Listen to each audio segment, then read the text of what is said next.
Welcome back po sa aking munting channel, Mr. Ukol. Nandito na naman po ang inyong lingkod para magbigay ng tips at giya para po sa araw ng Sabado bukas po, September 14, 2024. Meron ulit tayong 7 karera, no? Rating based handicap system race pa rin po ang gagamitin natin. Yan. Para naman po sa mga nagtatanong kung meron karera sa linggo, no, September 15. Actually, nag-message ako sa Viber kay Attorney Morales. Sinasagot naman po tayo ni Attorney, no. Kahit pa paano. Ang sabi niya, try daw makabuo ng lineup hanggang bukas po. Yun lang po ang sabi niya. Ilalagay ko dito yung conversation namin mamaya. Good luck po. Bati tayo, no. Shoutout Arnel Yamson, Dudoy Ginto, Abilino Go, pagbati galing kay William Yang, Reynald Alvarez, Charlie Castro, Dennis Rile. Shoutout po sa inyo lahat yan. At kay Sir RB Borja. Good luck po sa lahat. Start na po tayo. Race number 1 po, ito po yung start ng ating winner take all event, covers races 1 to 7.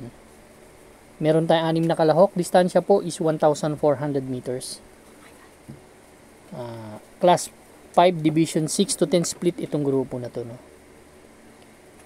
Dito ang first choice ko, number 5 na si Electrify. Si Electrify, ang huling takbo kasi nito, medyo mataas na grupo, no? Jadi bumabato dito eh. Last August 27, pang-anim to dumating doon kila heavyweight, nagtala lang na 130.4. Galing to sa 11 to 15 split. Then nag-change jockey na from K.E. Malafira to Kelvin Abobo. Yan. Medyo nagkomento ng konti sa hinete. Alam naman natin na si Electrify medyo matataas ang grupo rin nilalabanan. Kaya yan po ang first choice ko. Second choice ko yung number 2. Na si Noble Promise. Si Noble Promise naman na kapag medyo fast track ang pista malaki chance to manalo. Yan ang nakikita ko dito. Huling takbo nito last September 4, tersero to dumating doon kila Skylover, kila Watch Bell. Nagtala ng 115.4, same rider na sasakay. 1.30 tinala. Kung mauna ng prente may chance ang manalo. Magbibigay akong third choice, yung number 3 na si Margot. Actually si Margot, huling takbo August 31, tersero dumating to kila Static, 131.4. Pero itong kabahay na to, nakapagtala ng 3 panalo to sa itong taon na to, mula January hanggang ngayon nga, naka 3 panalo na po yan. Kaya tingin ko may panalo sa akin yan. May 128.2 po sa 1,400 meters yan. Kaya race number 1 ang first choice, Electrify, number 5. Second choice, number 2, Noble Promise. Third choice, number 3, Margot. Good luck po. Race number 2 na po tayo, bayang karalista. Pick 6 event, covers races 2 to 7. 8 kalahok, meron tayo dito. 1,400 meters na distansya. 22 to 27 split itong grupo na to. Medyo taas-taas. Dito unang pili, ang first choice ko yung number 1 na si Gamer Winner. Si Gamer Winner, galing to sa 2 sunod na takbo ng Hopeful Stakes race. Kaya tingin ko ito ang llamado dito. Last July 21, panlima dumating to kila King James. Kila Boss Uno, nagtala ng 2 minutes and 14.6 seconds. Actually, bumaba doon ng grupo to, no? Galing to sa 28 to 33. Yan po ang first choice ko, no? Ang second choice ko dito yung number 2 na si Lucky Strike. Although, hindi nanalo nakaraan, pero may magandang prueba yan. May 126 po sa 1,400 meters yan, no? Si Lucky Strike naman, tumakbo yan doon kila King James last August 31. Nagtala ng 129. Medyo magaling yung King James. Yan, outstanding yun doon Yan ang second choice ko. Magbibigay akong third choice ko. Ang third choice ko yung number 8, si Mang Nano. Ito, galing sa panalo last September 4. Si I Tell You tinalo, nagtala ng 113.6 sa maiksing karera sa 1,200 meters. Ito, pwede pang mag-umento. Kita nyo naman yung tinakbo na karaan ito Maiksi karera pero chumak sa harap. Ganda ng post position niya yun. Kaya race number 2 po ang first choice, number 1, Gamer Winner. Second choice, number 2, Lucky Strike. Third choice, number 8, Mang Nano. Good luck po. Race number 3 na po tayo, bayang karalista. Pick 5 event covers races 3 to 7. Dito naman, meron tayong 8 kalahok, distansya 1,400 meters, 16 to 21 split. Itong grupo na to. Dito ang gusto ko yung number 2 na si Save My Savings. Si Save My Savings, medyo palima dumating. Doon kila Badabing. Last August 18. Nagtala lang ng 128.2. Yan, si Save My Savings. Pero galing yan sa 28 to 33 split Mataas ang grupo talaga niyan. Actually, nanalo nga yan dun Pero matagal na, last February 9, si Luke Skywalker tinalo niyan. Nagtala ng 127.2. Dito, nakikita ko parang walang kayang mag-ano ng humabol sa pacing niya. Yun ang basa ko dito. Kaya tingin ko walang mauuna. Ganda ng post position, malaking kabayo. Susuluhin ko po number 2. Save My Savings. Good luck po. Race number 4 na po tayo, bayang karalista.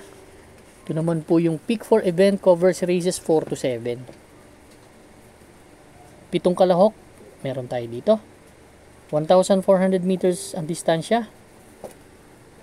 6 to 10 split yung grupo na to. Ang first choice ko po dito yung number 2 na si Bright Mind. Actually si Bright Mind last September 4 tumakbo to kila Attractive Force. Hindi, sorry, hindi pala siya yon. Si Bright Mind huling takbo September 6 kila Shining Thunder, nagtala ng 131.2. From CP Henson to JB Guerra na pero galing sa dalawang sunod na segundo nga yan si Bright Mind. Kung hindi nila mahahabol pwede makasolong tagayan. Ang second choice ko number 7 na si Rainy Days. Ito si Rainy Days. Last August 28, tersero dumating kila Awesome Call. 115.4 from Kelvin Malapira to Elif De Jesus na. Pero may 128.6 yan sa 1,400 meters. May tulin, may remate. Kaya race number 4, ang first choice, number 2, Bright Mind. Second choice, number 7, Rainy Days. Good luck po. Race number 5 na po tayo, bayang karalista. Ito naman po yung last extra double and last daily double plus 1 natin. 1,400 meters na distansya, may 6 na kalahok. 28 to 33 split itong grupo na to. Dito ang first choice ko yung number 2 na si Yana Silver. Si Yana Silver, tinalo siya ni Attractive Force. Ito pala yun, siya yun. 113.2 ang tinala nito. Si Yana Silver, same rider ang sasakay. Pero galing niya sa panalo last August lang din. Basa ko kasi dito, pag medyo maganda-gandang pista, tas mauna yan. Magaling po rin kasi sa basayan. Pag naka-solo ere, pwede makatapos. Kasi medyo agad yung inapura yung 1,200 meters kaya tumukod to, tingin ko Yan po ang first choice ko. Second choice ko yung number 6 na si Doña Leoncia. Doña Leoncia galing sa segundo to kay Mr. Dynamic. 127 in a fraction ng tinala. From RC Suson to CBR Doña na. Gandang post position. Dirimating kabayo kaya malaking chance manalo sa akin. Magbibigay akong third choice, yung number 3 na si Wild is the Wind. Ano ba si Wild is the Wind, no? Huling takbo nito last August 3 pa. Tersero dumating kila Magandang Dilag, nagtala ng 128. Si Wild is the Wind, actually apat na sunod pala yan, no? Apat na sunod na tumersero yan. Si Wild is the Wind. Kaya dito konti ang kabayo, baka makarimate na maganda. Kaya race number 5 ang first choice ko, number 2 Yana Silver, second choice number 6 Doña Leoncia, third choice number 3 Wild is the Wind. Good luck po. Race number 6 na po tayo, Bayang Arista, the penultimate race. Meron tayong 8 kalahok but 7 in betting options lang. 1,400 meters distance, 5 split placer tong grupo na to. Ang first choice ko po dito yung number 1 na si Angel's Crown. Si Angel's Crown last August 23. Nagtala to ng 131. Doon sa 6 to 10 split, medyo bagong baba to, no? Doon kaila Paramount tumakbo to eh.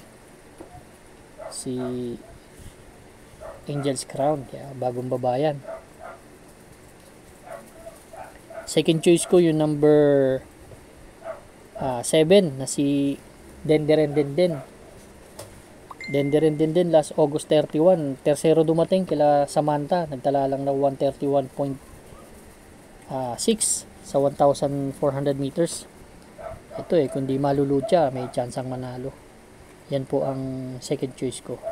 Third choice ko yung number 8 na si Baywatch. Si Baywatch huling takbo September 6, panlima dumating 1.17 sa 1,200 meters. Pero gusto ko tong Baywatch na to kasi minsan may magandang tinatakbo yan kapag ang post position niya nasa labas. Medyo nakakapwesto ng maganda. Kaya pwedeng long shot yan dito. Yan ang third choice ko. Kaya race number 6 po ang first choice, number 1 ang Angel's Crown. Second choice number 7 Denderen. Third choice number 8 Baywatch. Good luck po. Race number 7 na po tayo. Last and final race for discard, no? Itong Sabado.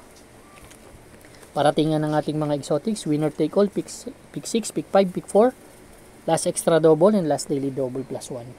Meron tayong 14 na kalahok but 13 in betting options lang tayo dito, no? 1,400 meters, 11 to 15 split. Ang first choice ko po yung number 14 na si Batang After 7.